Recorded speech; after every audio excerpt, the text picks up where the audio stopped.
I'm Peter from the Daily Rios. And I'm Eric from Longbox Review. And this is Peter and Eric's Legion Project Podcast.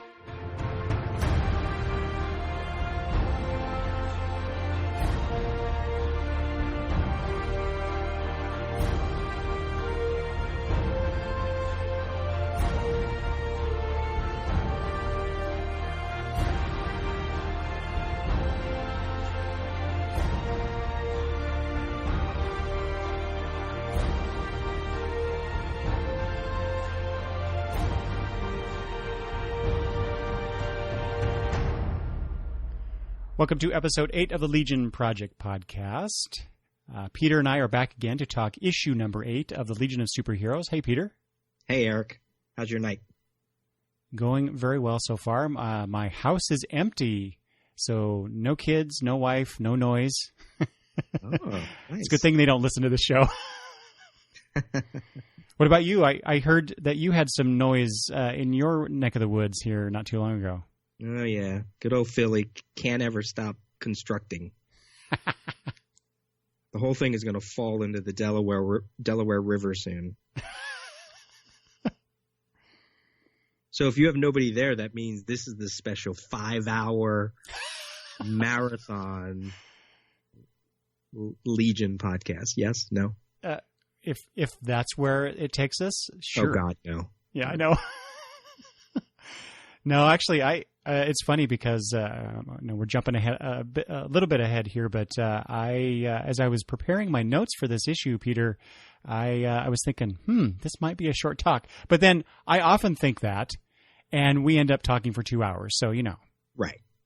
The good thing, though, is that we're back sooner than some of our other episodes, so that's good. Mm-hmm. Mm-hmm. Well, you did offer that challenge to me, so I'm trying to help you achieve that goal. Do you want to say what that was? Yeah, so I get a text. No, it was email. It was email from you, basically saying, "Hey, we're coming up on our 1-year anniversary of the Legion Project podcast, and wouldn't it be nice if we got to issue 12, episode 12 of the show by that time?" Which means, in the way that Peter and I record and release these episodes, we would have to get 5 in the next 2.5 months. Less than that. No, it's a month and a half, right? At this point, I mean, we could stretch our 1 year to any time in September. Oh, okay. Well, there we go. Okay, so now we have 2.5 months. Yeah. So yeah, we were talking about recording at least 2 to 3 a month in the next 2 months to get that done, and so. Yeah, we're going to try and we're going to do our darnest to do that. Yeah. Today's episode, we're going to look at, as you said, the Baxter issue, Legion issue number 8, and also a special little side tangent issue. Yeah. DC Comics Presents number 80. Oh, okay. So it's still hitting the 8 thing. Oh, yeah. Nice. Which is Superman and the Legion of Superheroes, an issue that connects to, or I should say, is I don't want to say spins off, or what's the right term? Basically, yeah, but even that's not really. Yeah, no, it's very incidental. Thank you. That's a great way to put it. So yeah, at the end of issue 8, it says, "Hey, go follow your Legionnaires in DC Comics Presents 80." And I remember always having this issue in my collection. So this is how I do my comic book story, which if you have OCD, you may want to turn off your podcast. So DC Comics Presents issue 80 isn't with DC Comics Presents. It's with my Legion of Superheroes issues. Ah, okay.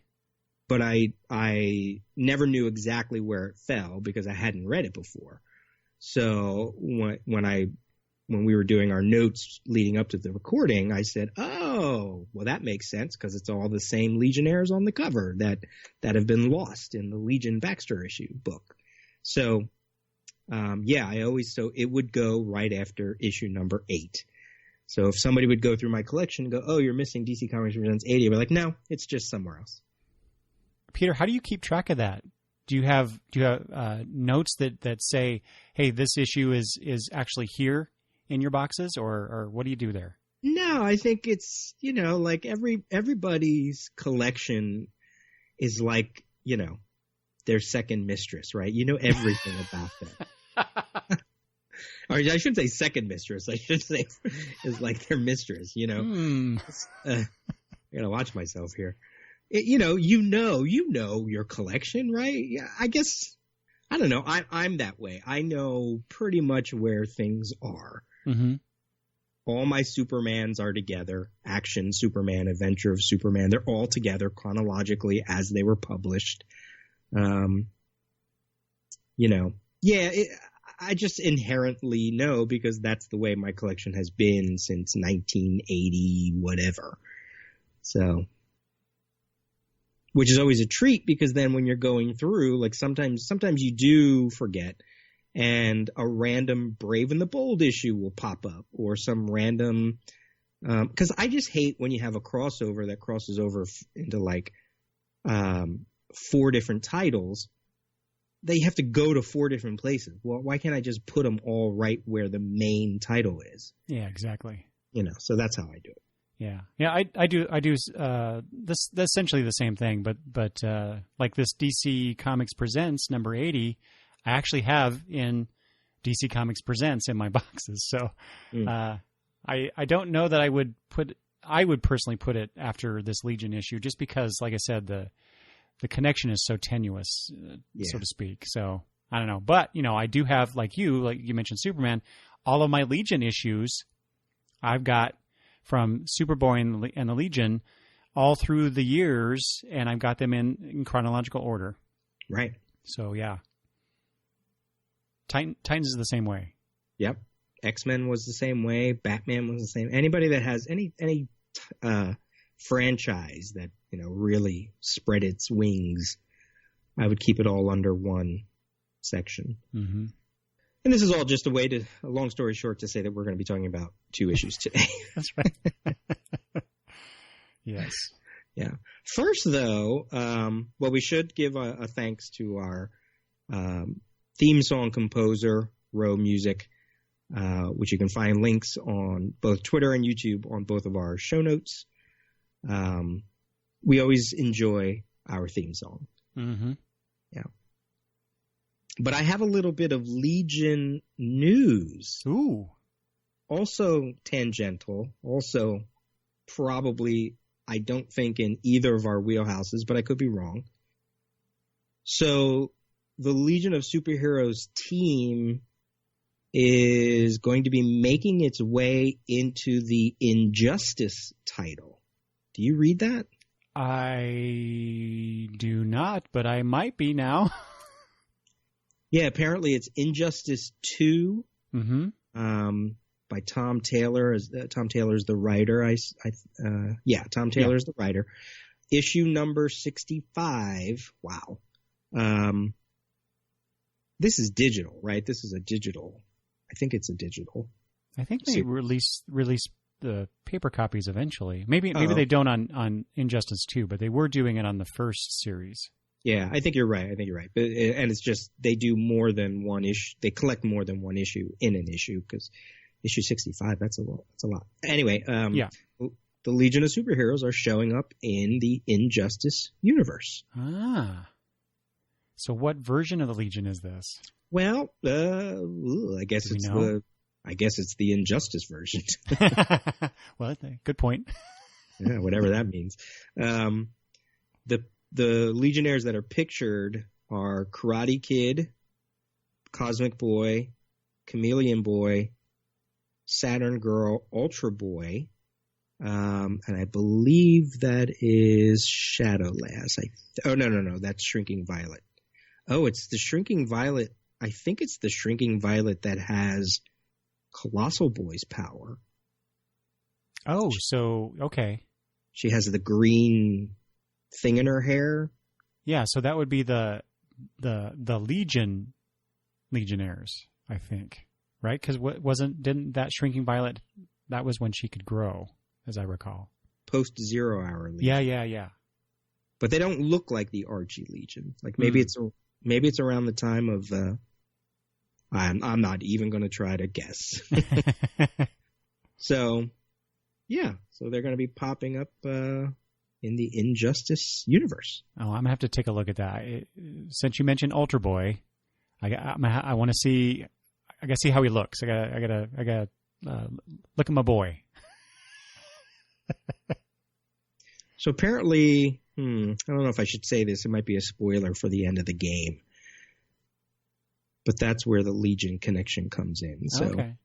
All right. Well, there you go. I thought that could. Great. Now I have to get another game that I will never finish. I won't be getting the game, and I probably won't be getting that comic. So I just thought it was fun to bring up. Okay. I actually did. I had seen. Speaking. Oh, we're way off topic now. I had seen a bunch of posts on Twitter. People throwing up images from the Injustice series from this is a couple years ago now, and I totally avoided that because I didn't like the idea of Superman going bad and all that stuff, regardless of why. But then I kept seeing these things. I'm like, wait a minute, this actually reads pretty good, and so I digitally bought the first couple volumes. Now I haven't read them, so I don't know if it actually is good, as I'm presuming based on those examples. Mm-hmm. But I'm looking forward to it. And now, there's even potentially an even bigger draw for me to read those later issues. Cool. So good news there. You want to jump into issue number 8 with our synopsis and credits? Yep. Issue number 8, To Destroy a World, written by Paul Levitz. Steve Liddell and Larry Malstead listed as artists this time. John Costanza returns, as always, as letterer, Carl Gafford colorist, Karen Berger editor. The cover is done by Liddell and Malstead. Synopsis: this issue opens with the Legionnaires contemplating how to dismantle this Sun Eater factory that they discovered last issue. Joe acts like a bull in a china shop, incurring the might of the mechanoids, a.k.a. automated repair robots. Back on Earth, Cosmic Boy and Night Girl discuss their future and gasp, that of the Legion without Rock. I have thoughts about that. Near Scardus 4, apparently you can hear someone scream in space, at least Sun Emperor, as he and the remaining members of the Legion of Supervillains that are still out and about are captured with the assistance of the Science Police. Back on the Limbo planet, the Armorer returns and quickly discovers the Lost Legionnaires' presence. He sends a security robot, he's sort of like a super security robot, to apprehend the Legion team, but Phantom Girl and Shrinking Violet escape capture. Back on Earth, some Legion Academy members are enjoying some time off when the invulnerable Laurel Kent is shot and shown bleeding. How could this happen? And then finally, back in Limbo, the Armorer figures out how to communicate and interlock, and the Legionnaires escape the security robot's clutches. The Armorer is no pushover himself, however, easily holding his own until Chameleon Boy impersonates a controller and Ultra Boy takes him out. The Legionnaires then execute, pun intended, their plan to destroy a world. I really enjoy the synopses. Yeah, they're almost like the narrators on serials.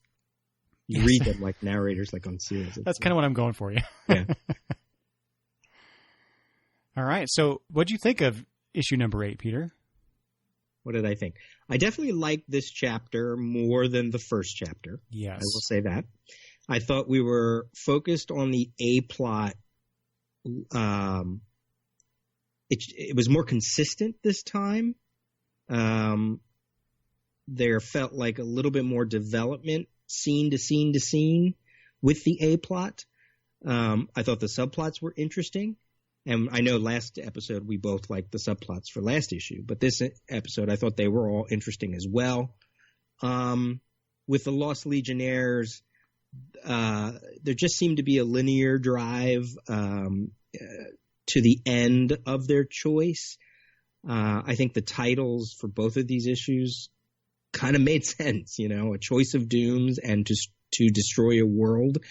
If we go by titles and power of titles, well, yep, that's exactly what they did by the end of this issue. Mm-hmm. We didn't necessarily get an answer about the planet, although I thought there were some clues. So we can talk about that. And then I just felt like by the end of it, I liked the issue. I definitely liked the artwork. I liked some of the things that came up with the Lost Legionnaires. And it made me feel like this two-parter was more about – it was more like an introspective microscope to the characters rather than to the plot or to the – I think it was – as a reader, I was more fascinated by the characterization and the interaction. And I quickly let go of the notion of, well, what are they doing? And focus more on how are they interacting? You know what I mean? I don't know if that makes sense. Yeah. Oh, yeah. So, yeah. Yeah. So that made it even more of an enjoyable issue. So those are my big takeaways for this. What about you? So I think I agree with you pretty much with everything you said. I felt the main plot, like you, was I don't know, perhaps a bit more cohesive, a little more entertaining at the very least. Mm-hmm. And I really did enjoy the interactions with the characters. However, I would say I wanted more of interactions with the characters as to their motivations for what they were doing there. I thought that was a little too glossed over for my taste. It was, in other words, it was presented very simplistically, their motivations, their actions. Mm-hmm. But it's also a Legion comic from the 80s, so I don't know. I guess maybe I'm wanting too much out of it, perhaps. I don't know. No, I think you're right.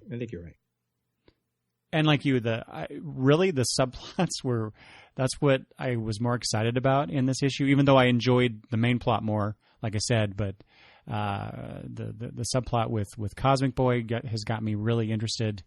I'll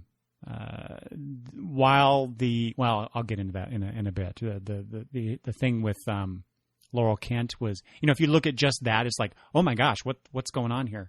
Mm-hmm. So, that gets you excited about perhaps what's coming next. I think, though, Peter, I'm suffering a bit from fatigue from that opening arc. That's still, we're still dealing with the ramifications of Eye for an Eye. 8 issues in, and yeah. I guess I'm just ready for that. I'm ready to move on, I guess. I want to go to the next thing, even though this is the next thing. It's just, let's get out of limbo. Let's move on with the plot, I guess, and let's find new avenues to explore, I suppose. Yeah. Well, before we go to the cover, let's talk about that one. Let's talk about that subplot, because I don't think it's I don't think there's like super much to talk about with it, but it did make me feel like it reminded me of the way Levitz went back to the aftermath for the Great Darkness saga. Because there was quite a number of aftershocks. The one that I remember the most, which actually was part of issue number 1 of the Baxter run, right, was when they're terraforming Daxam, mm-hmm. because Darkseid had his minions shapen into his face, and so they had to basically, restructure an entire planet, and that went on for how many years that they would keep going back. And then there were some other things that also related to the Great Darkness saga. So I kind of related it to that, and in a way, it made me feel like, in a way, I kind of appreciated it, because there's a lot of stories where they just end. And that's it. I even said last episode, nobody's talking about Karate Kid. Right. But, you almost want to think like, this subplot where they're trying to get these Legion of Supervillains and they're kind of being a little jokey, you would almost think they would be like, okay, we're going to do this because you killed one of our own. But that wasn't necessarily there. So yeah, I mean, I wrote that in my notes too. It's issue 8 and we're still dealing with it, but I guess I didn't mind it. And I thought it was it allowed for some levity, I think, for the issue. Exactly. So what you were saying about Karate Kid and whatnot from that first arc. So that was one of the things I keyed on as well, was that, yeah, they're not dealing with it directly so far, I think, because you could very easily have these characters, the Legionnaires, descend into this dark way of thinking, or dark path, or just some darkness among them, and we've already dealt with that to some degree with what happened in the first arc and stuff. So I could see Levitz and company not wanting to dwell on it, mm-hmm. and so we get this not really lighthearted adventure story. There's some weight to this, but they don't delve that depth enough for me. So I guess I understand why they wouldn't go that extra mile to really get into the meat of the matter from my point of view. But at the same time, I want them to. Yeah. So in other words, they're going just far enough to kind of scratch that itch that I have. It's just not as satisfying as I would like it to be. Yeah. I also wonder maybe if it's Levitz going, all right, we had a 5-issue fight book, and then issue 6 was sort of a fight book. Issue 7, not so much. I think we need some Legionnaires we just need them to punch somebody.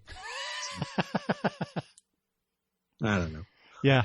Yeah. Well, okay. Yeah. That actually makes a lot of sense, because, this situation with the Sun Eater and the Armorer and destroying the planet, that's a stand-in of a sort, to get some aggression out. Probably my biggest takeaway for that little sequence was the Wildfire Siobhan Aaron exchange at the end of it on page 11, where Wildfire is kind of doing his hothead routine again and telling Siobhan that, the science police should maybe work a little harder to keep their prisoners on Takran Galtos from escaping. And she flips it into his face and says, look, I'll do that. Maybe if you take care of your own house and find the Lost Legionnaires and my boyfriend, I'll tell you what, you do that and I'll throw away the keys. I thought it was an interesting little exchange there. Yeah. Clean your own house first, buddy. Yeah. Especially with, Wildfire. And Siobhan's crying. She has a tear in her eye when she says it, but there was just something nice about sticking it to the hothead, because mm-hmm. he gets he's like Green Arrow, he's like Hawkeye. I mean, he says what he says, and people will challenge him and maybe confront him, but here was somebody who's not in the Legion, sort of on the outside, who probably, I would say, has just as much official capacity as he does, because she's a science police member, saying, look, don't tell me my job when you can't even do your job. So I thought I like that a lot. I forgot to mention when I was giving my kind of overview of the issue, that scene that you're talking about where Wildfire and Siobhan are talking, that I really enjoyed that scene, because we're shown the Legion of Supervillains being rounded up, the remaining ones. And to me, that was a nice capper for that first arc. So I guess I just wanted more of that. And we don't get that, because this issue leads directly into DC Comics Presents number 80. So it was just a weird mix of things, the continuation of stuff. Anyway, but I really like that scene a lot. I think Levitz does that really well. These kind of moments remind me of when Claremont used to write X-Men, where they were just playing baseball or sitting around the one room just talking. Even though they're rounding up the Legion of Supervillains, it's just the Legion of Superheroes interacting with the Science Police supporting cast characters, showcasing their powers a little bit and showing why they are the Legion. Like when Wildfire just zaps Cosmic King, it's not a battle. It's just he can end it quickly. Lightning Lass can quickly find Micro Lad. It's a little bit of a nice team personality. And Levitz does these kind of little moments well. And I liked it. I liked the artwork on it. I liked what it did. I don't even think we're still done with the Legion of Supervillains. I think they come back like a year later or something, or like one or two members, because there's still people out there. So, good villains are hard to keep out of the book. Yeah. So. Well, I'll tell you, it's nice, nothing against, we talked a lot about Mike DiCarlo last time, but it's nice to have Larry Malstad back on inks. I just really like the Lytle Malstad team on this book. He really shines in this issue. Some of the sequentials, some of the ways, there's some, I have a couple things pointed out once we get into like the A plot of just little moments between certain panels where I'm like, see, that's really, I like that. And it actually made me, I was curious to know how Levitz did his scripts back then. Was it like a Marvel style where it was just a loose plot? I can't imagine it's that, but it's probably not like Alan Moore where it's like highly detailed, but there has to be something in between because, there are a lot of little panels, but the way the story flows, panel to panel and page to page, Steve Lytle is killing it for a guy that's early in his career. Mm-hmm. And he has a great handle of the characters. He has interesting technology. The robots look fine.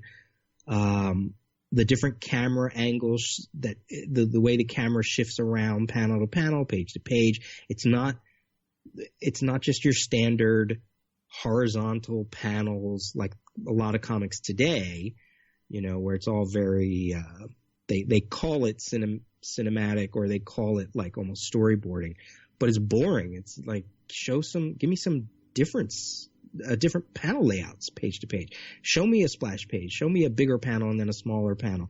Make my eye move around the page more. And he does it. So I don't know, is that Levitz? Is it Levitz guiding him? Is it him just taking a chance? I would love to know that. Mm-hmm. I guess I would hazard the guess that it's really Lytle. And I say that in part because of some of the stuff I read in the Legion companion book. I don't recall anything specifically, but I for some of the things that I read that I then commented on in earlier episodes about these issues leads me to believe that was the case, that Levitz kind of let Lytle loose because he recognized that he could do the job. But I don't know for sure. I think I'm gonna have to go back and look at those again. I didn't really find anything in the Legion companion for these for issues 7 and 8, which is why I haven't brought it up. But as we continue to go through this series, and if there's anything that pops up there, I definitely will bring it up here if it's pertinent to the particular issues. And I guess another thing to do would be to pull out other titles that Lytle might be working on at this time, although I don't think it's many.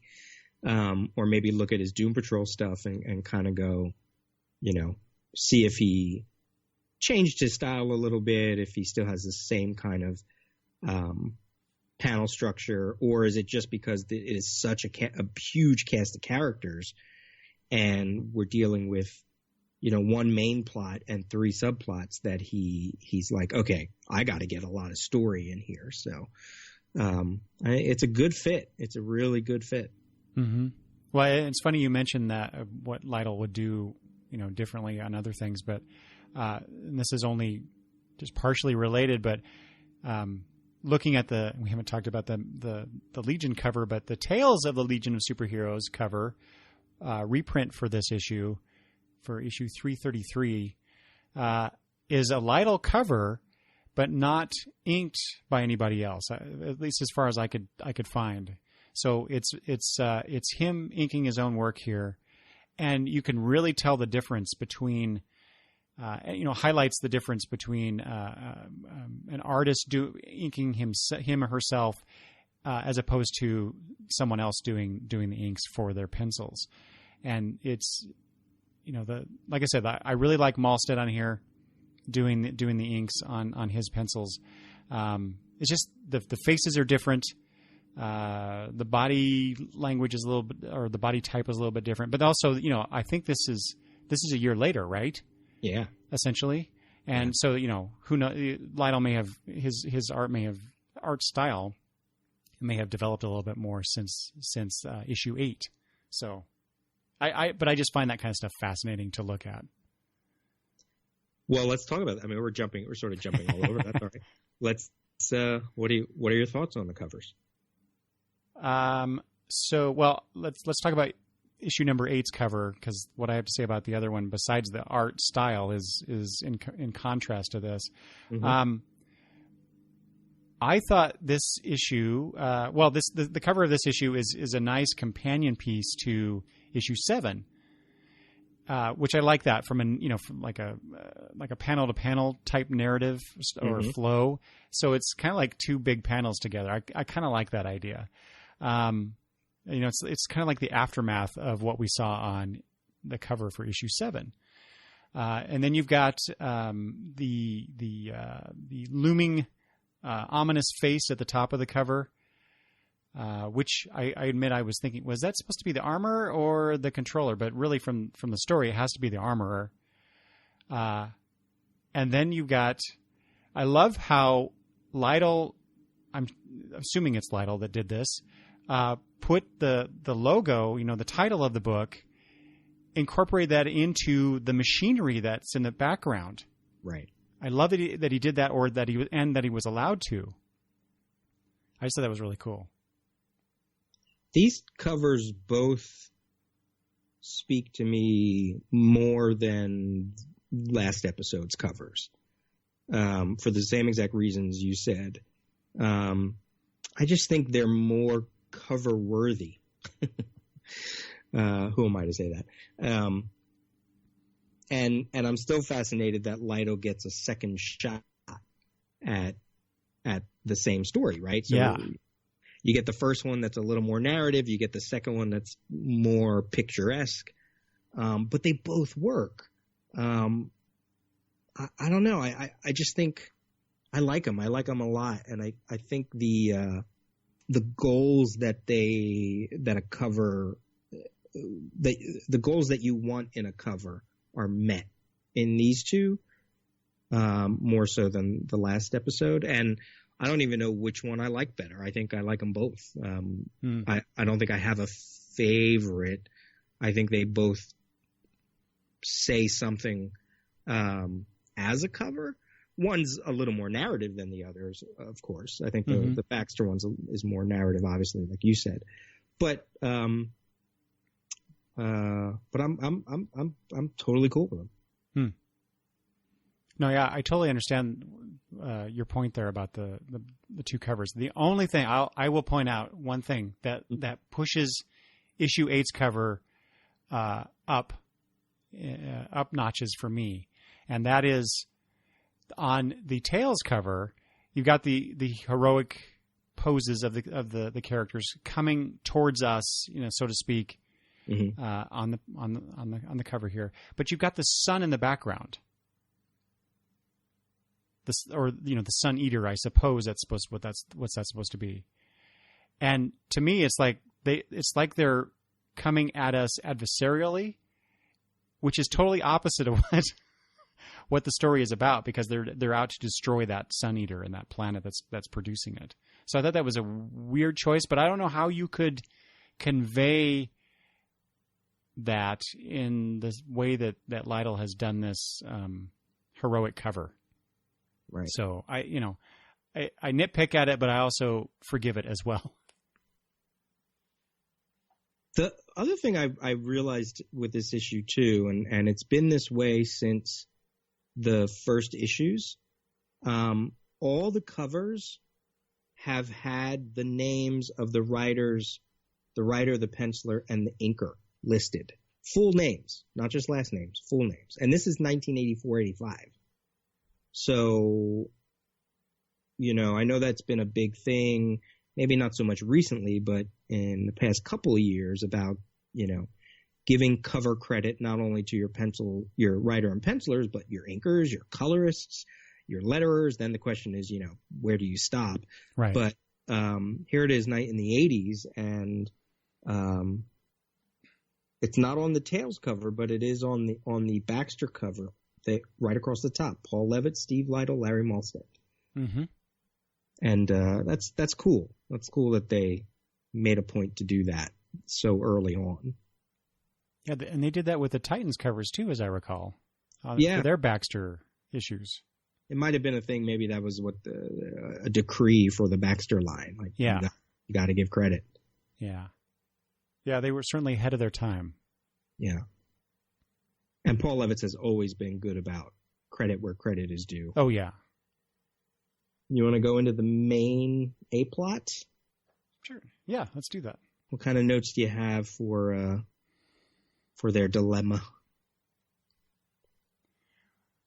Well, okay, so I have a bunch of little things that I like about this issue, but I'll just jump right into the big thing for me. And I talked about it a little bit earlier, but I really have a problem with the Legionnaires just going directly to, oh, there's a Sun Eater here. We got to destroy this planet. Mm-hmm. Without any thought about why is this here? What are they doing? It's just, this is a threat based on our previous experience, and we have no choice but to destroy this planet. And I don't know. I don't know why that's sticking in my craw so much, but it really does. I got to this and I thought, well, what are they? Isn't the Legion just basically declaring war on the controllers by doing this, or at least one controller? I don't know. It's just I don't know. It's weird.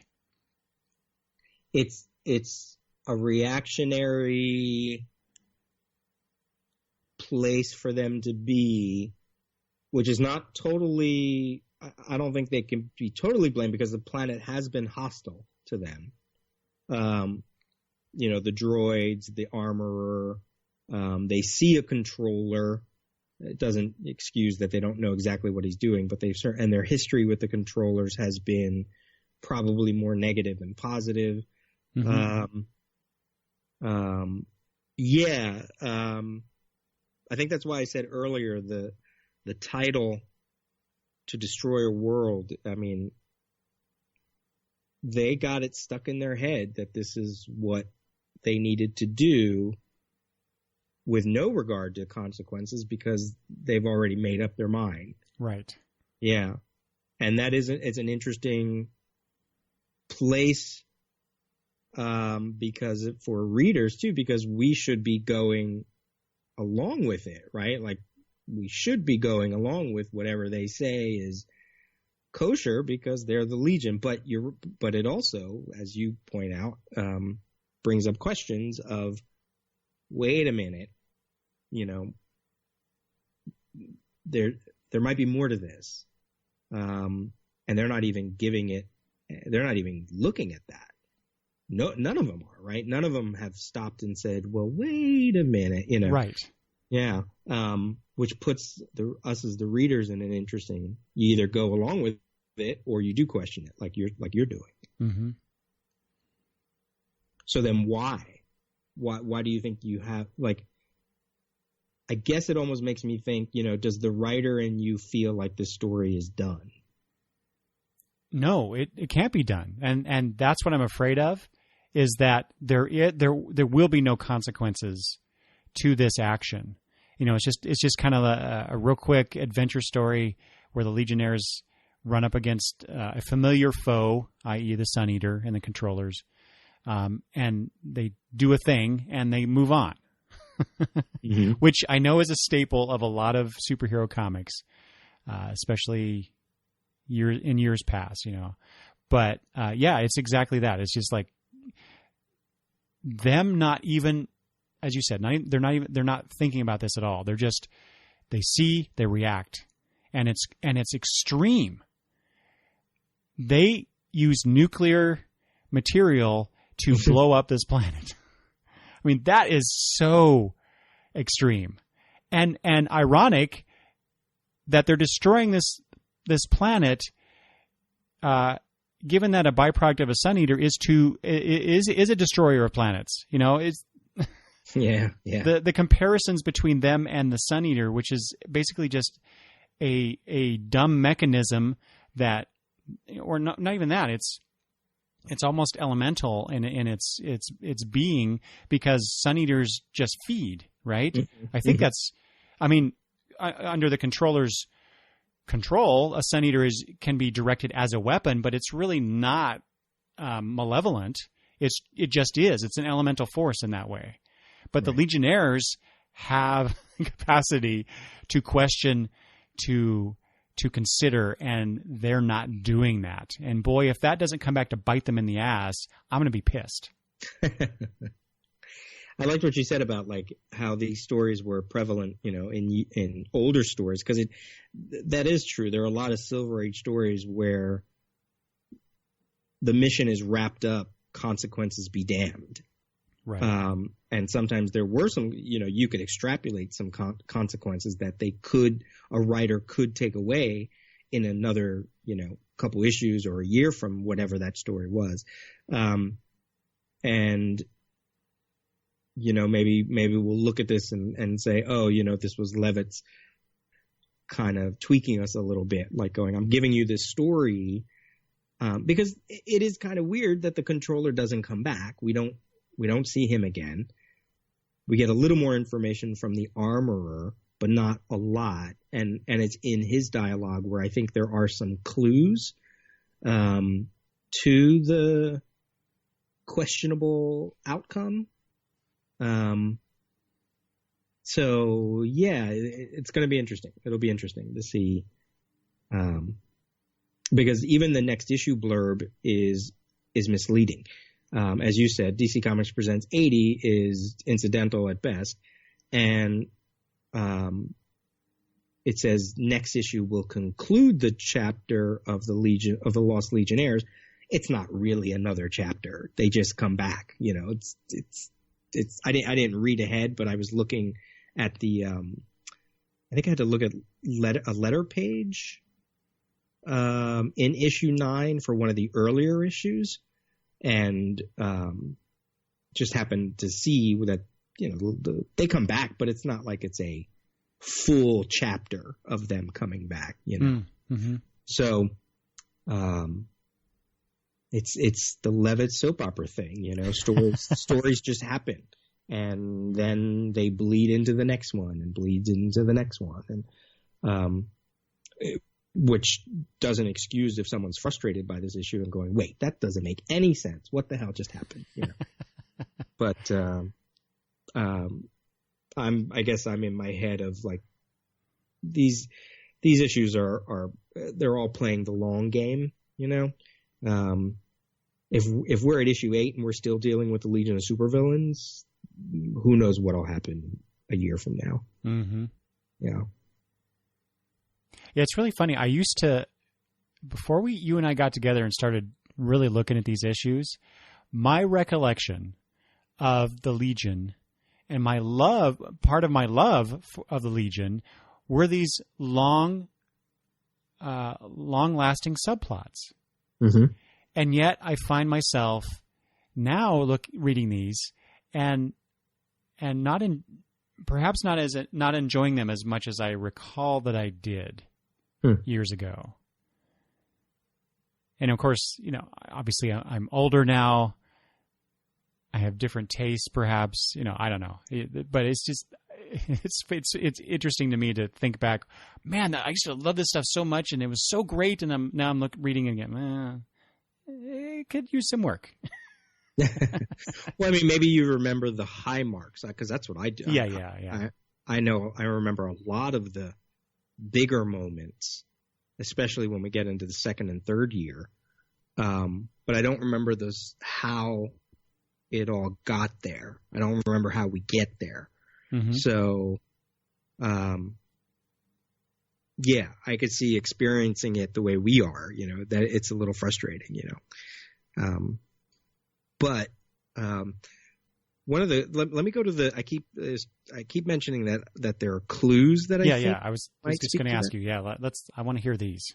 So it's not anything super concrete, but it was just something that when he said it, I was like, So on page 19, the armorer learns information about the Legion history with the controllers, and comes to find out that the computer says the group known as Legionnaires defeated controller armed with Sun Eater. Controller in question was Renegade, so mortals were rewarded and permitted to survive. And then the armorer says, mortals defeating a controller? But the controllers are the masters. They built this world for me alone, gave me purpose as their armorer. How could these fragile mortals defeat one of their number, even a renegade? So they're kind of pointing out that the previous Legion history dealt with a controller that was a renegade, an outcast, someone maybe not within the main group. So and then the armorer even echoes that. So it made me feel like, okay, they're talking about that controller in a way that is putting him in a negative light.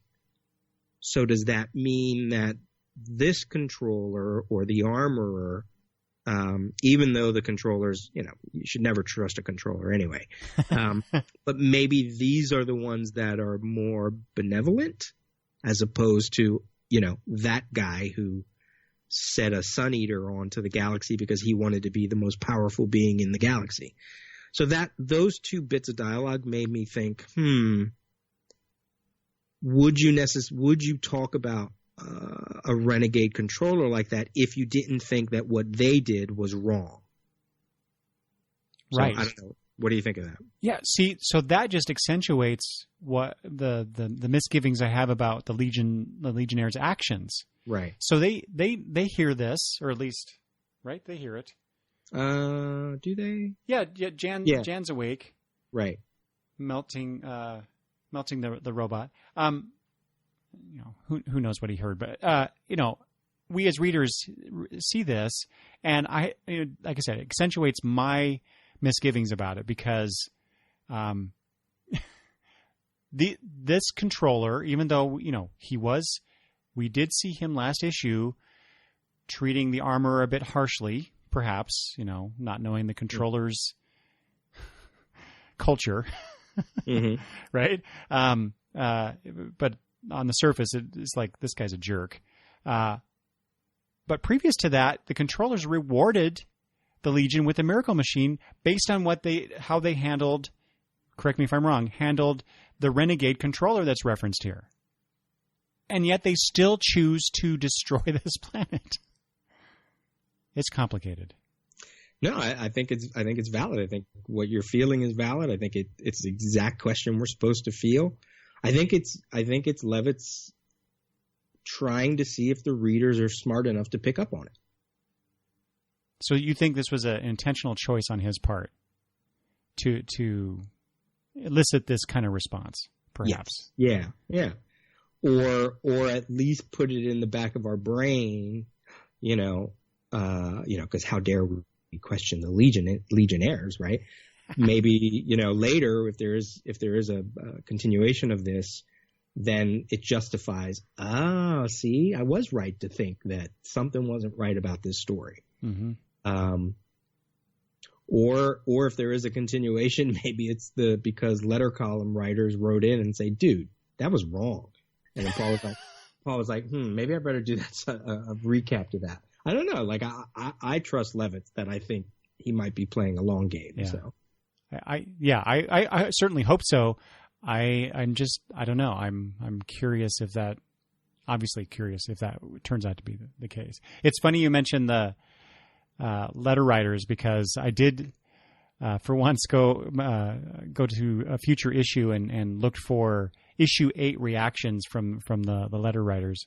Oh yeah, I loved it. Yeah, and there was one letter writer who basically said the same thing that I did. So it was nice to kind of have that validation. At least somebody else was thinking along the same lines as I was. You mentioned Element Lad zapping his way out of his bindings. Mm-hmm. And it's the second time this issue that the way he does it is by making whatever it is that's around him into mercury. I noticed that too. And I was like, way to poison your team, Jim. Yeah, right. Why not oxygen? Yeah. Mercury. Why not water, H2O, something? Yeah. I had to look it up because I was like, wait a minute. I don't think you're supposed to be exposed to big amounts of mercury. And I looked, and he does it twice in this issue.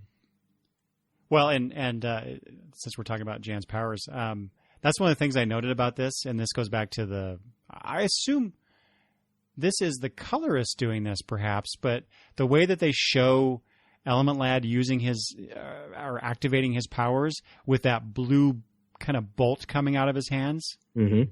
You know, I really like what they did, or what they're doing color-wise in these Baxter issues, and this is not the first time they've done it.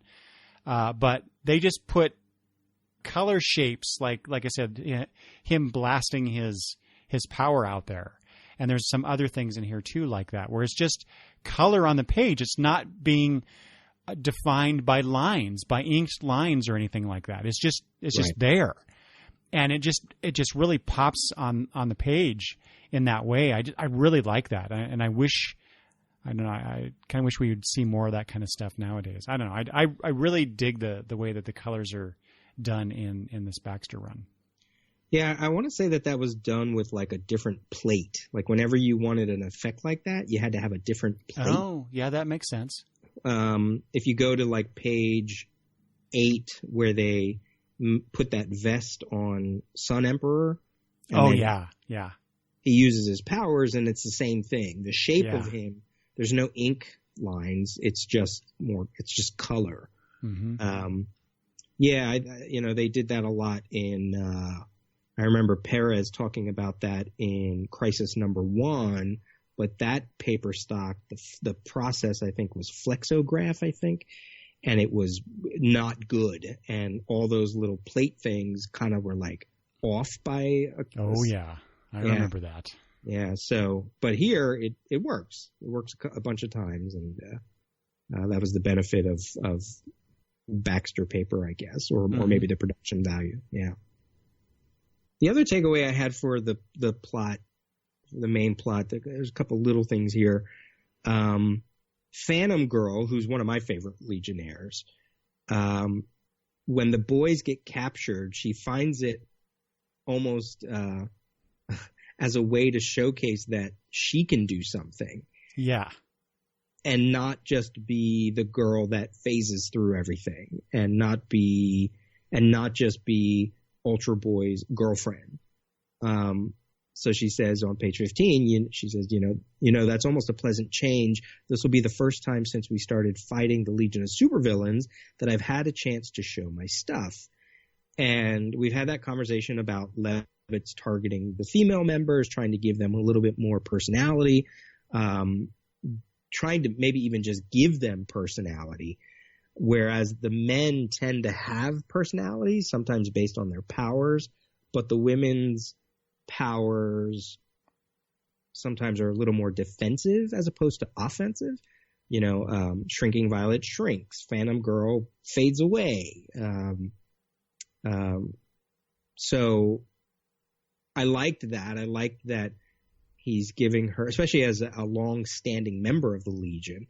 But then when Shrinking Violet goes off on her own, Phantom, you see sort of Phantom Girl's frustration where she's like, yes, dear, or whatever she said at the time, kind of like, playing Shrinking Violet like she's Ultra Boy. And that's almost like a comment of how Ultra Boy always not treats Phantom Girl, but because he's the big guy, the big strong guy. And he always can just zoom off and do whatever he needs to do, leaving her behind, But then she's the one that comes up with the plan to turn the planet nuclear and blow it up. So it was just an interesting couple passages here and there, giving Phantom Girl a little bit more depth without having to give her this full spotlight. Yeah, that was in my notes too. That was one of the I guess larger things that I wanted to touch on was those portrayals, and precisely for the reasons that you say. And it's funny the parallels that you can draw with or between Phantom Girl and Shrinking Violet in that scene, because here's Shrinking Violet she's off to do some action thing. Just like Ultra Boy does. She just goes off by herself, just like Ultra Boy does all the time, right?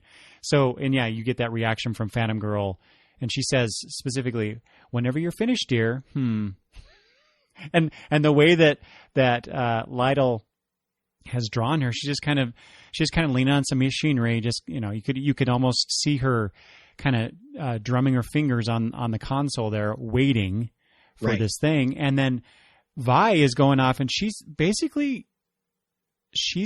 going to do something that could end up with her dead to accomplish the goal of stopping the Sun Eater production. And then Phantom Girl just shows up saying, what does she say? Could you come out here before you do anything too depressing? I think I've got the answer to our problems. I really liked, we talked a lot about Shrinking Violet, I think, in previous episodes. Her assertiveness, the way that she's more aggressive, and like you say, Levitz is giving them more personality than perhaps we've seen ever in the history of the Legion up to that point. Right. And now Phantom Girl gets a little bit of that as well. So I really enjoyed that. The only thing I'll point out, I know, I bet the listeners are getting tired of me picking on stuff, but since we're talking about it, the only problem I have with Phantom Girl coming up with this plan is that we don't know why or how she came up with the plan. She just announces, I've got the answer, and then the next thing we see is Element Lad saying towards the end here, now I'll follow through on Phantom Girl's suggestion, and he's transforming the planet after he's transformed the rock that he's given to Ultra Boy, and I'm like, well, wait, what? How? What? It's it's sort of like this thing that kind of happened off screen, so to speak. Yeah. But she did, but it was she came up with it. But it's like, well, where did she get this idea? Why did she get this idea? And then if that, given that, and it just occurred to me, my complaint about why they did what they did. It's really on her now that I think about it. So I'm kind of mad at Phantom Girl for that. It's touched on a little. I know in the previous issue they did this, but also in the beginning of the book where they're talking about the Sun Eater on page 2. It's grown bigger. They know they need to do something. Later on in the book, the thing that they do is they try to destroy this Sun Eater factory, but they realize, we're going to have to go building to building to building. So there's one sort of setup to like how to handle the problem in a larger fashion as opposed to in a singular way, But back to page 2, Joe just goes right off. And they're like, no, don't. And he says, oops, sorry. So there's another moment of like, bull in a china shop. Exactly. And Element Lad even says, think first next time, will you? So if we go back to what we said in the beginning about how like there's a lot of personality stuff and character stuff being shown here. It's not in your face, and maybe I'm extrapolating a little bit too much, but there has been a feeling both in last issue and this issue of think before you do, which doesn't mean that what they finally decide to do at the end is right. But, you know, this is the second time where Element Lad has said something about Ultra Boy just going off and doing something. He did it in issue 7 too. And same thing as you said with Shrinking Violet. So we're seeing characters who are reacting, and because of that, the consequences are bad. So no, we don't get how she figures this all out or even why she comes up with it. But unless we're supposed to think way back where in the first issue where they said that there was a lot of radioactivity all over the place, and Ultra Boy was like panicking because he hates radioactivity. Mm-hmm. I don't know. Maybe we're supposed to glean something from that, but that's too tenuous. I thought the same thing. Yeah. The thing I did like on page 2, though, to show the characterization between the Ultra Boy Phantom Girl couple that I really liked, was, they're talking about this planet. Chameleon Boy says, it hardly matters. We can't use the gate and leave this planet intact, can we? And Joe says, Tanya, I think Chameleon Boy has a point there. And she says, we have to stop these weapons from being used, Joe. It's not a command. It's not a directive, but he responds almost by instinct to what his lover just said. Yeah. And it's like, there's a depth between the two of them in that little conversation that, again, whether he's right or wrong, whether she's right or wrong, just by her saying that, and she's not like really scared. She's just saying, we have to stop these weapons from being used, Joe. And he's like, great, here I go. I thought that was cool. I just thought a nice moment. Yeah, she certainly has a lot of pull with Ultra Boy. Yeah, in a very nonchalant way too. Very They're very intimate together, and when we don't really see a lot of that in I would say most Legion issues, but every once in a while it pops out like this. Sure. I mean, think of like Shadowlass. Her boyfriend is Mon-El, the strongest humanoid in the universe, and she could easily say, Mon-El, this happened to me, fix it, but they don't. That's not how they relate to their strong boyfriends, but they also recognize the power that they have too. So there's so much in just those 2 panels that I really liked. Mm-hmm.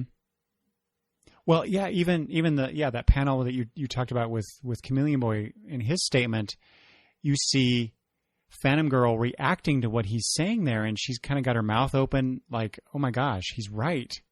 And then the next panel, her face is very determined, and then what she says to Joe. So yeah, that's a nice progression there between those 2 panels involving her. Yeah. The other Cosmic Boy and Night Girl. Yes, please.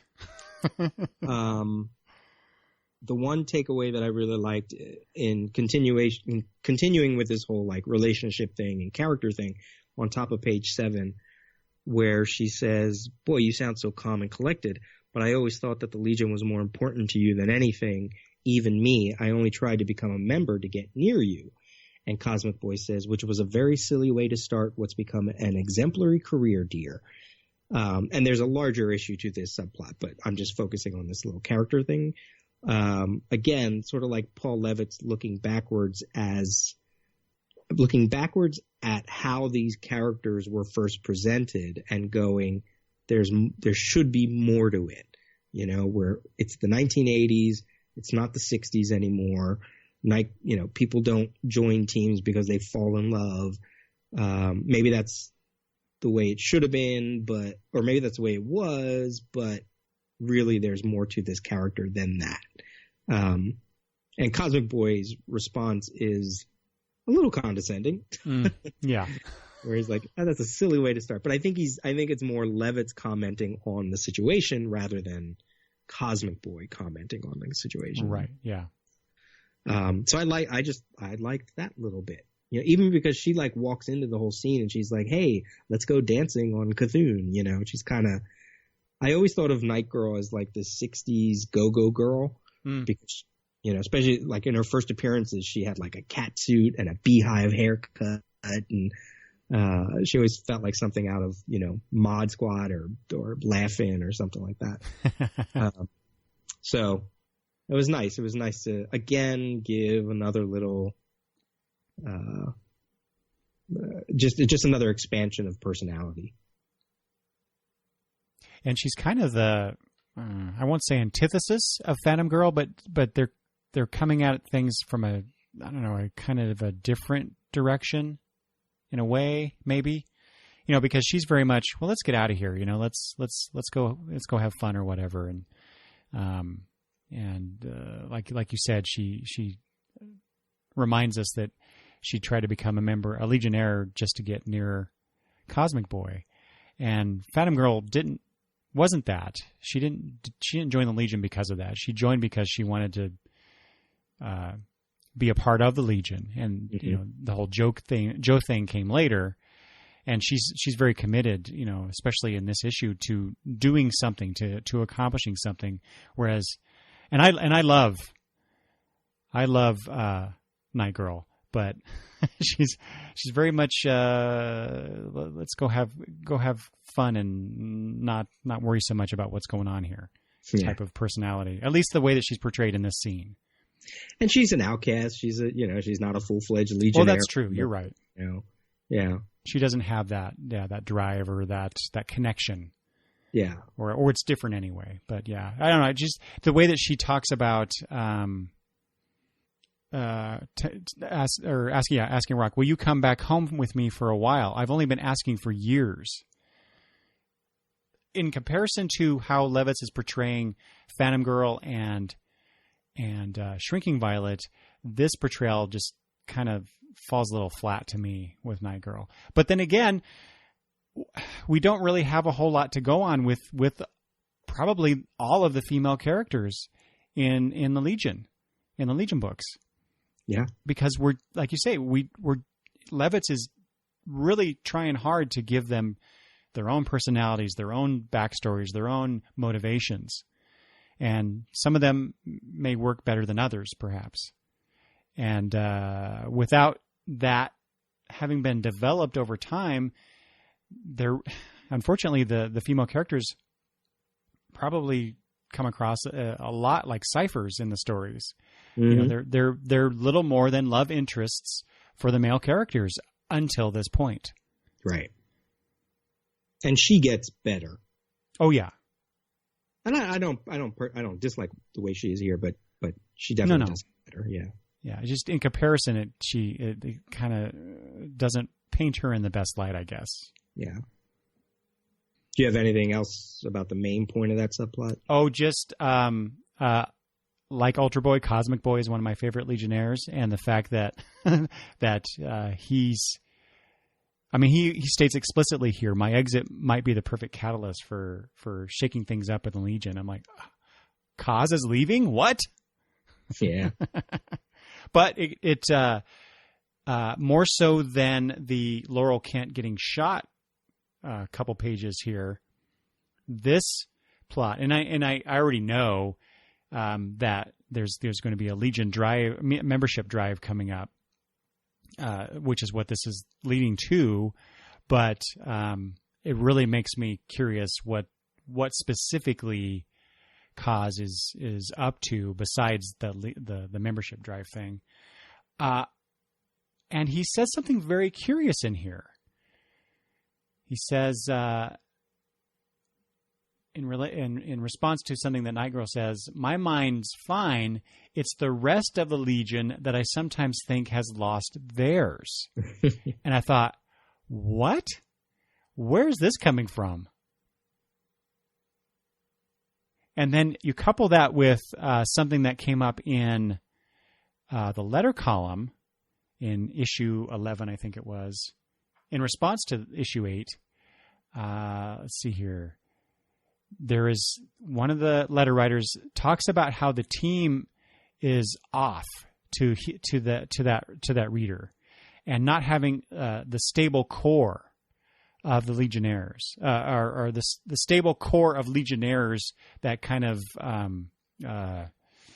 holds the team together. And I thought, well, maybe that's kind of what they're reacting to, is this comment. Anyway, I just thought that was a really interesting comment of this scene, whether it was intended or not. I don't know. Did you read into that this comment of Cosmic Boys about the Legion having lost their minds? Other than just like he's feeling very comfortable that he can say these things, not necessarily meaning it, but probably just talking to the condition or the status quo. Maybe it's something to do with Levitt's, the way he writes the Legion. You know, they're never a full force. It's always a couple Legion members here, a couple Legion members there. Where is the central unity of the Legion when you have Lightning Lad and Saturn Girl off having babies? Cosmic Boy is feeling restless. He's feeling like he might be feeling outdated. I know we've had a couple sequences in earlier issues of the same thing, of like Cosmic Boy going, yeah, we need to do something about this. Something's not. We're either short-staffed, spread too thin, having new members could be a way of creating a central core because the Legion has to work with them, and I know in the Tales issue that is in this month as well, Tales 321, we get some of the same thoughts that Cosmic Boy has with Dream Girl, and then with Saturn Girl and Lightning Lad, of like, should we leave the team? Or no, Lightning Lad is like, oh, we could never leave the team. And Saturn Girl kind of makes a comment like, well, and Dream Girl feeling like they just need more members. So, it could be just his way of being an elder statesman looking at it and going, it's just too fractured. It's so big, even though they say they're missing members, that how can they be a cohesive team? They can't function as one, because the age gap is different, from the older members to the younger members. The experience is different. Maybe the whole reason why certain members have joined the Legion are different, I know that was in one of the Tales issues previously, where I think it was Cosmic Boy who said something like, look, I doubt if any of the younger members on this team could have joined the Legion if we put them through today's training, Oh, right. So I think it's just an offhand comment that, you get to say those kind of things to your girlfriend, but you would never say to the people. I guess it's just a curious choice of words. If what you're saying, and that what you're saying makes sense. I mean, I totally get that kind of thinking about the Legion from Cosmic Boy's perspective, but I just, why does he it's just the word choices to me is conspicuous. Well, we'll have to see if it'll play out. Yeah. I mean, we know they get new members, but his rewriting of the Constitution, right. I don't know the details of what comes out after, but it's a nice moment. It's we get to see one of the founders, and we get to see his relationship, which is rare. And I love I just like that his clothing all have the little metal the little circlets, so that he can just pull all his clothing. There's some really nice touches on these two pages. Yeah, and remember when he used to wear just the what do you call that? Corset. The corset type costume. And I read somewhere somebody was asking, well, how does Cosmic Boy keep that up? Not from just kind of peeling off of him.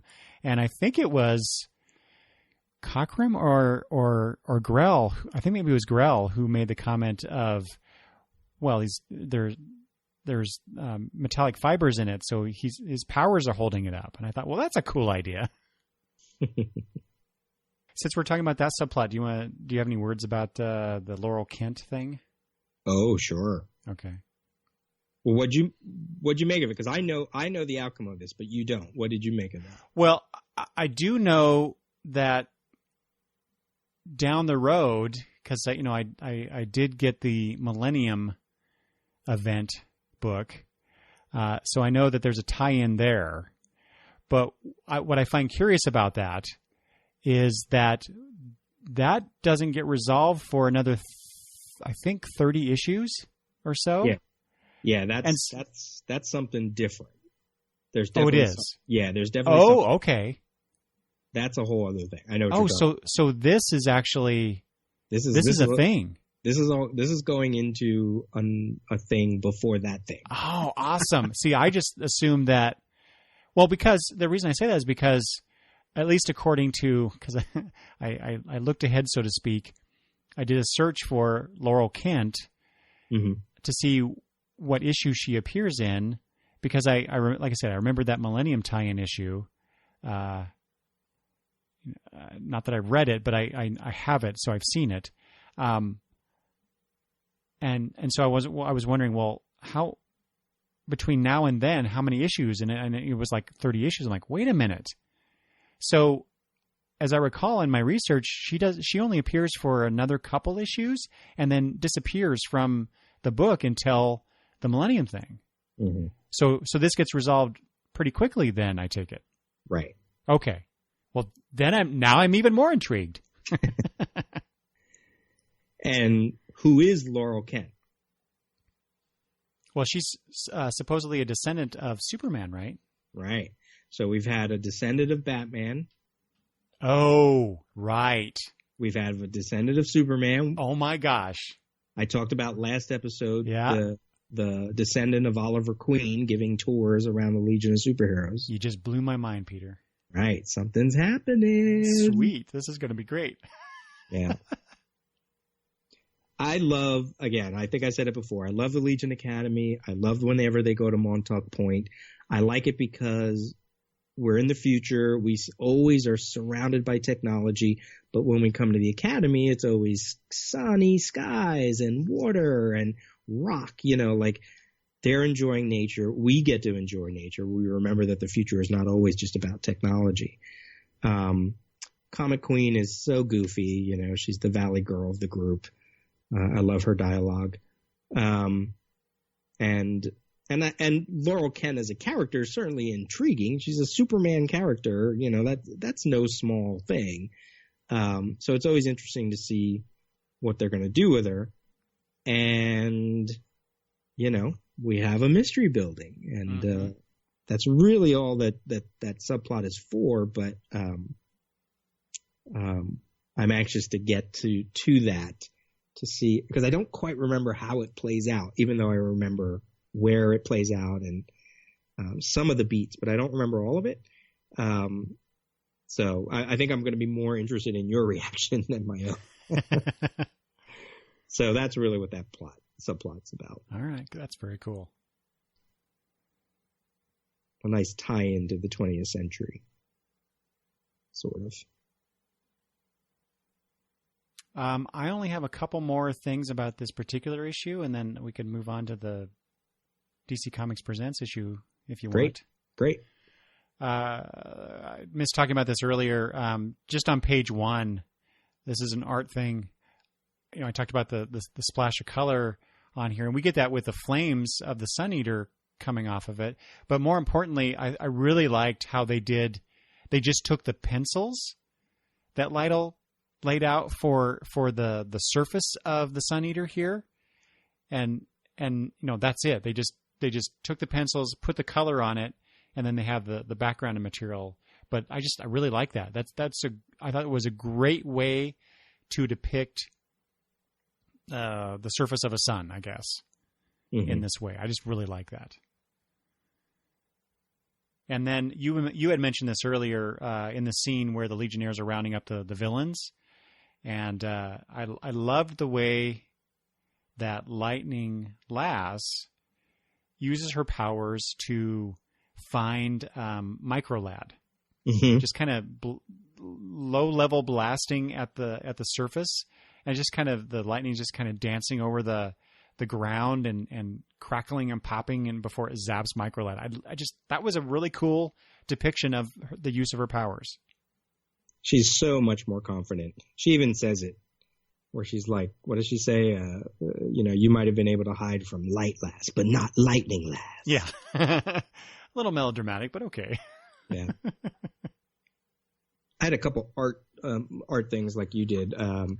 The one where, let's see what page that's on. Yeah, page 5 at the top, where Phantom Girl zaps through one of the machines, and Ultra Boy's like, "Hey, just let it go by you, and I'll destroy it with my invulnerability."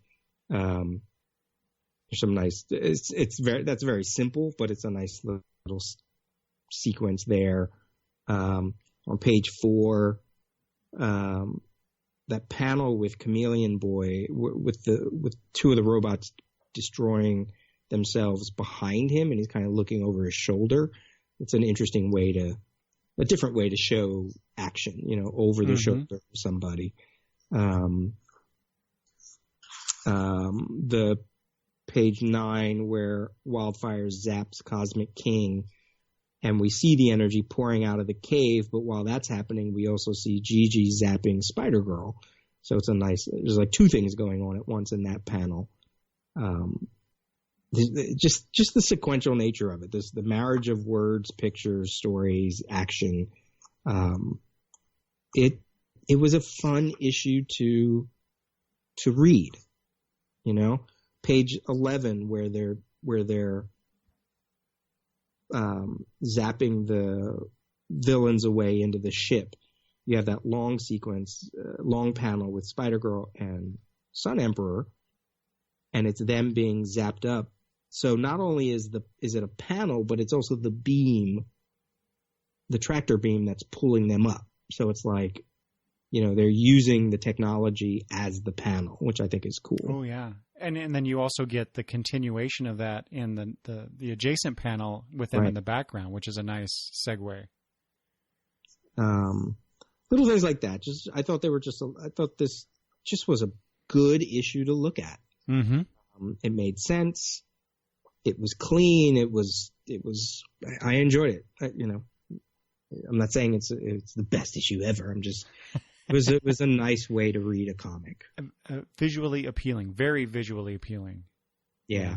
Oh, I forgot one other thing. Since we're talking about that kind of stuff, on page 17, there's the panel, which is basically just a sound effect with Laurel in silhouette after having been shot, and it's just pow. And the way that she's drawn, she helps to form the O of pow, and I just thought that was a really cool way to depict that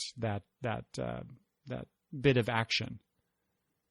So yeah, Lytle's definitely. I would think he's having fun. He's definitely playful on the page, and I really respond to that too.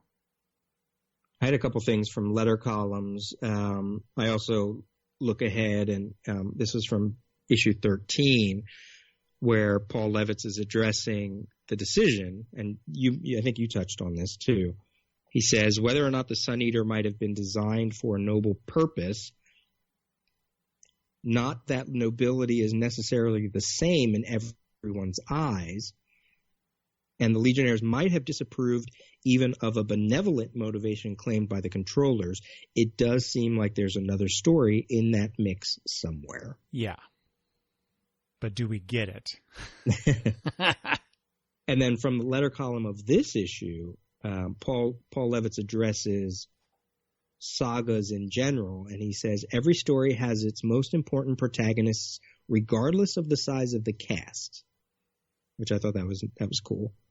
And then he says director Robert Altman's artful use of organized chaos is an influence on the style used in Legion of Superheroes. And if you've ever seen a Robert Altman film, they are very much like these Legion issues. Subplots over quick scenes, over crazy dialogue. Now, unfortunately, over in the Tales book, the letter columns were dwindling, as they say in letter columns, especially as we got to the reprints. Fewer and fewer people were writing into the Tales book, so there are no reactions that they had for the reprint issue of this story, which was kind of disappointing. In fact, I don't think we get much reaction, so it's like the writer's writing a year after these stories came out, but they're reading it for the first time. We don't get many more of those at all. So on that Tales issue, my only note about that is, boy, the Lost Legionnaire plot sure is getting a lot of play between these two books. You mean because Brainy and Dawnstar are out looking for them?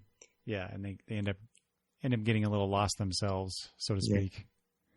Yeah, which I'm reading that too. I think we're both reading those, but not really necessarily talking about them. Only if it kind of connects into the backstory. Yeah, right. But I did walk away from that first chapter and go, okay, why did she go to that planet if she thought she knew they were there? Well, I don't get that at all. Yeah, it's a fine story in itself, but beyond that, I was like, oh, that don't make sense.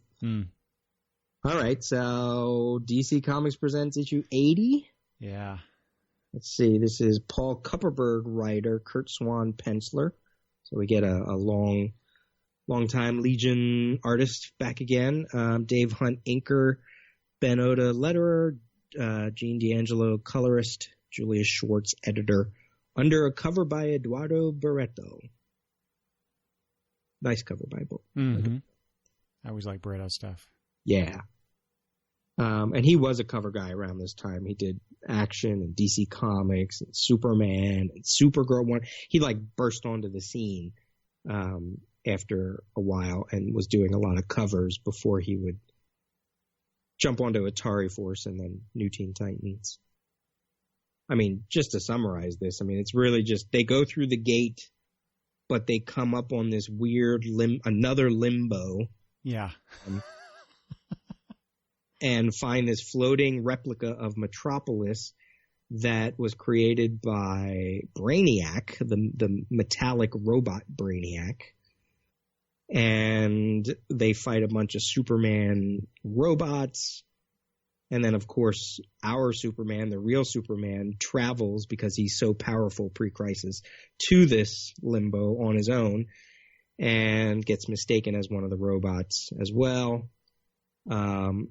And it was all a little bit of trickery for Brainiac to capture Superman, right? And he's going to dissipate his molecules, but the Legionnaires rescue them by the end, and everything gets wrapped up way too quickly.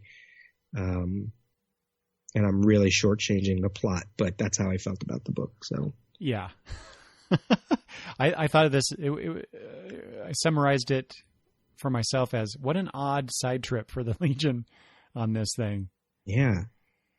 It was weird to me that a team up book that is DC Comics Presents didn't really have the characters team up until the very end of it. I mean, they interact about midway through, but the Legion doesn't quite understand that it's really Superman there until a few pages later. And then at the, so like in the beginning when they show up, they just kind of appear. In the end, the very last thing, they just walk out of this room. It's just like, bye. Yeah. It's so Silver Age. I don't, coming into this from issue number 8 of Legion into this story is like, what? This is an alternate universe, right? Yeah, you would think they would, they just had this adventure with Superman. They have adventures with Superboy. You think they would have a few more things to say, and they're like, we saved you. All right, now we're out. Yeah. Just so bizarre. Yeah, very weird. Yeah. And the whole thing was meant to be like a what was Brainiac using this thing? It was like a training thing to try to see how to defeat Superman, I think, right? I think so. Something like that. And then Brainiac also mentions this master programmer. Yeah, I had to look that up. Oh, you did? Okay, good. I didn't have time to do that. But he also refers to Superman as the master programmer's dark angel. I'm like, what is this? So yeah, lay it on me. Who is the master programmer? What's this about? So this is 1984, 85 comics. So this version of Brainiac is relatively new. He's like, maybe 2-3 years old. This version, the silver version that looks like a skull, right? And the Legion of Superheroes this is the first time they're meeting that version of Brainiac, even though they've met Brainiac before. And apparently this version of Brainiac was obsessed with this notion of the master programmer, who was basically he felt like he was in a war against the master programmer. And as you said, Superman was his dark angel. So this was just an obsession he had at the time. It was just a belief that kind of motivated the character. And he was always looking for a weapon to defeat the master programmer. The master programmer wasn't a thing. The master programmer was basically Brainiac's version of, for lack of a better word, God. And I guess because he is this metallic being of, technology or whatever, he refers to it as a master programmer, it might have something to do with the whole reason why he became this robot. But it's been a long time since I read that issue. It's like Action Comics 544 or something like that. It's where Lex Luthor gets the battle suit for the first time as well. And it was like a 3 or 4-parter. I think it was written by Marv Wolfman. There was a whole bunch of DC characters involved. So that's really all that is. So it's not anything I think that ever gets resolved. It's just kind of like his function at the time. So I can't even give you much more than that. Okay. Yeah. What a letdown reading this after issue number 8. Yeah. And I always love the team ups in DC Comics Presents, but this was probably not the best that I've read. Made me wonder, were they trying to tie into the Baxter books? Were they trying to give a little promotion? Because they did every now and then. Some of these team ups were really about promoting another title. So like when Superman teamed up with Amethyst, it was a way to get people to go read Amethyst. Introduce them to a character and go, oh, hopefully maybe they'll go and read that character's book. But there are a couple of things here and there I kind of like. Page 3, Brainiac says, he's talking about the Legion. Is their appearance in this forsaken corner of the multiverse mere accident?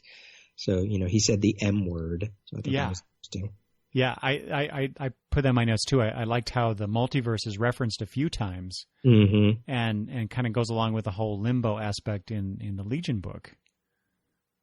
He says it on page 21. Brainiac wants to disperse Superman's molecules across the very multiverse, that's an interesting notion, especially when you think of like Final Crisis and all the Supermen that are in the multiverse. Our Superman is like the core one.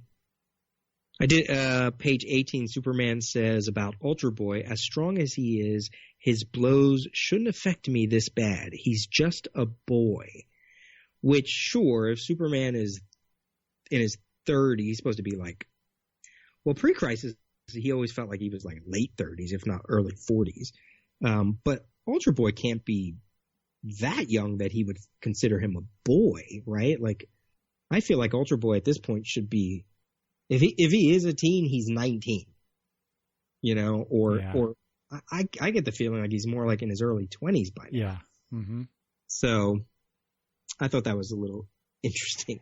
It's almost like Kupperberg, I don't know, maybe didn't quite grasp what the Legion was at that time. And I guess if you have Kurt Swan as the artist, you're trying to make it appeal to the whole Silver Age sensibility, maybe. Because maybe that's, I don't know. Maybe readers who are reading Superman, especially because it's Julius Schwartz, like if they're reading Superman, and they're not reading the Baxter run, they want the Legion that they know. I don't know. I can't. It's not a great issue. That's right. I'm just going to say it. Hey, since we brought up the multiverse, this is not Legion specific, but in our issue 8, this was one of the house ads announcing the Crisis, but this is when it was called Universe Crisis on Infinite Earths. DC Universe, yeah. Yeah, that's right, DC Universe. And then in this DC Comics Presents issue, which, if my information's correct, came out 2 weeks after issue number 8, it has the correct house ad with, or I should say the house ad with the correct title of the book, Crisis on Infinite Earths. Right. With the whole title dress and everything. Yeah. Yeah, because that book came out in the first week of January of '85. So, and these two house ads, these are 2 of 3 house ads. There's one even earlier than the one that says DC Universe, where I believe they even call it the history of the DC Universe. Oh, right. Yeah. Yeah, where it's just like a silhouette of the Monitor. So, yeah, the Crisis was a coming. Mm-hmm. And the Legion history would never be the same. Yeah. I mean, the good thing, well, not the good thing, but the interesting thing about the Crisis maxi series in conjunction with the books, the regular DC books don't touch on the Crisis for at least 4 or 5 months into Crisis. And then we get Crisis issues and Crisis crossovers and Crisis tie-ins. And they did that purposely because they wanted to let their books finish or wrap up storylines before they even dealt with ramifications from the Crisis. So, what are we at? We're at Legion 8. Yeah, I think it's another. I think it's like almost nine issues before we even get any major Crisis thing. Maybe 8 or 9. That'll be fun to talk about when we get there. Yeah. That's really it, though. That's all I had. I was a little disappointed in that DC Comics Presents issue, so not much more. Yeah, that's it. So I have one more thing here, and this comes from, and I wanted to ask you this specifically, Peter. This comes from the letter column from issue 11 regarding issue 8. And I noted this before about the stable core of the team, or the lack of a stable core, according to one of the letter writers. And so that person identified the core members as being, here it is, sorry, Superboy, Saturn Girl, and Brainiac 5. Those 3 provide that stability that he is referencing, leadership and inspiration. I thought that was a curious trio. The question that jumped out immediately is Brainiac 5 as a core leader of the team. So I wanted to ask you that, and then Levitz responds by identifying what he and the others apparently on the book thought were the core, and he identifies Saturn Girl, Lightning Lad, Brainiac 5 again, and Superboy. And so I wondered, well, who's our core set of Legionnaires? I would say in the books that we're reading, okay, let me put it this way. If I think of the Baxter run as a whole, the characters that stick out the most, I need to pull up a roster of the Legion of Superheroes. I had to do the same thing. Yeah. I don't want to touch on anybody that is coming up. I'll just stick with like who we know at this point. One of them is definitely Element Lad. Yes. I mean, he's the leader. He gets a lot of spotlight. So Element Lad, for me, it'd be Element Lad, Dream Girl, although that could be on and off. Oddly enough, he's not one of my favorites, but Wildfire, and in a weird way, Block. Ah, interesting. Because, he's like I was going to say moral center, but he's like the newbie neophyte, the one that they always pick on, but he's like, you think of the Legion, you think of Block. I don't know. I just pulled those out of my ass. What about you? Well, I didn't think of it in terms of this current line of Legionnaires. I was just kind of thinking in general. Okay. Considering the history I have with the books or the characters and the title. And I chose Element Lad as well. But, I call me a traditionalist. I also threw in there the three originals, the Trinity. Mm-hmm. But to your point, and then maybe Brainiac 5. I can see that, especially more recently here. But if you consider basically what's going on now, I don't know, other than maybe Element Lad, Chameleon Boy perhaps, but he's kind of always presented as an outsider, even though he's got his antenna kind of in everything in the team. But maybe that's what people are. I mentioned the one letter column or letter writer earlier about. Well, no, it's the same one. Never mind. Not having a stable core. This team right now, and the issues that we're reading, it does seem kind of fractured. And not just because there's a bunch of Legionnaires lost in limbo. It's just the way that the story is being presented. There's a lot of these cliques. I mean, there's always been cliques in the Legion, but things seem to be very segmented in terms of who's doing what at any one time. So it doesn't seem like there's a lot of cohesion here, and not a lot of leadership to some degree. So it's an interesting question. What were you going to say? I was going to maybe state a case for Shrinking Violet. Oh yeah, I could definitely see that developing. Yeah, and Lightning Lass for that matter too. Right. And I totally see Brainiac 5 as, I can see why people would think Brainiac 5, because I think the team relies on him a lot. Yeah. And everybody's always constantly, look, even in this issue, Shrinking Violet was like, oh, I don't recognize any of these molecules, but I bet Brainiac 5 would lose a month's sleep if he could study all this, Like, he's the one, he's so different from the other ones that he gets that place. Yeah. That status. But it's interesting because considering his history of developing creations that then attack and in some cases kill Legionnaires, he went insane once. It is odd that he's now considered in that or seen in that light. Right. I mean, I totally get it, but it's also weird. Yeah, it's funny that the trio don't resonate with me as strongly, at least not now. They will, there's a couple of things coming up, and certainly the 5 years later, that's a whole different beast. Mm-hmm. But, I tend to go to some of the more outcast members of the Legion, I love Dawnstar. I think she's interesting. I've always liked Phantom Girl, but she's not a leader. She's never been put in that position, at least I don't think. And then eventually we'll get some new characters that we get to talk about. So that'll be fun.